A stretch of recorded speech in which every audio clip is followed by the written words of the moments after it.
One of the most enduring tropes of TV crime shows is that the police officers who end up in prison have an absolutely terrible time. Take BBC 2's Line of Duty, in which corrupt copper Lindsay Denton finds herself behind bars, where she's tricked into eating human excrement and beaten up by inmates in the gym. At one point, a pair of prison officers pretend to make her a cup of tea, and then pour scalding hot water over her hands. Hello everyone, and welcome to another video. Today we'll be looking at when corrupt cops find out that they're getting a life sentence. Yeah, you heard it right.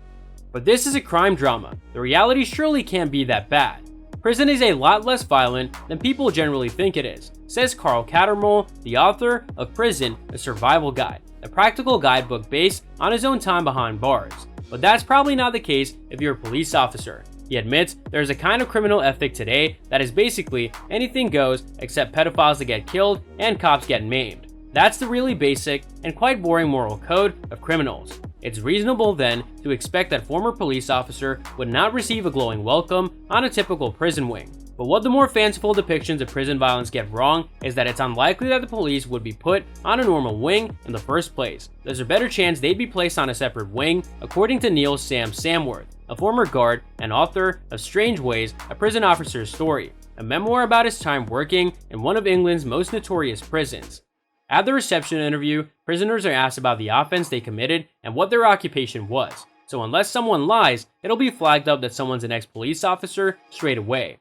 Normally, they would be put on protection, which means they wouldn't go into a normal wing. If I was a police officer, says Carl, I'd be trying to get out of harm's way, and the best way to do that is to get put in with the sex offenders. People generally request to do that. Being housed among the sex offenders wouldn't be many people's first choice, but does come with the benefit of not getting your head kicked in. You don't tend to get as many assaults, says Sam. If police officers didn't want to be put in with sex offenders, there is another option, the healthcare wing, which is essentially a hospital within the prison. One copper we had at Strange Ways was offered a job as a cleaner on the healthcare wing, says Sam. That's an orderly job when you're out during the day, cleaning the showers and doing laundry, things like that.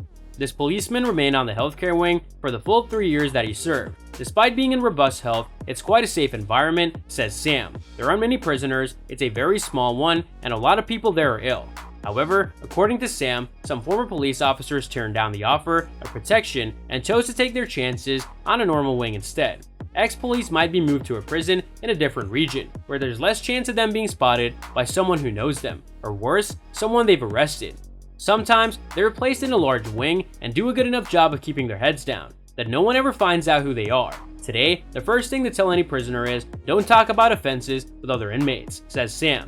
You don't go into a cell with somebody and say, what are you in for? You could be opening up a whole can of worms. That said, there are presumably other ways that people could find out. There are loads of ways that it can come out, says Carl. People will Google other inmates, people have phones everywhere in jail, so you gotta have stories that check out. You can keep to yourself and no one's ever gonna check who you are. But if you have a made up story, then you're always a risk. You might have to specifically piss someone off before they take the trouble to Google you, but there are other ways that your identity can slip out. Some people just don't have a story that's convincing, says Sam.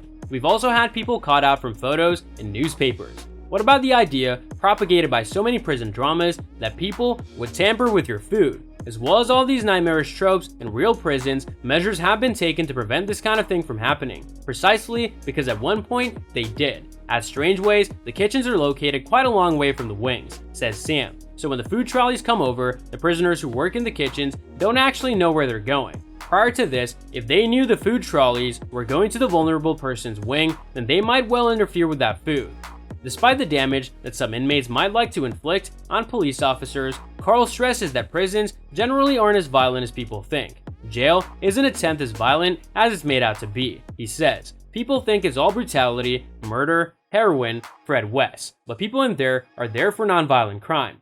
I met people in for really stupid shit, like stealing a packet of bacon to feed their kids, or not paying a fine. So former police in prison clearly aren't going to have a fantastic time, but they're also unlikely to experience the kind of horrendous violence imagined in films and TV. So that's all from today's video. If you enjoyed it, remember to leave a like, subscribe, and ring that bell icon so you never miss our upcoming videos. And don't forget to share your thoughts in the comment section below. Stay tuned, and we'll catch you in the next video.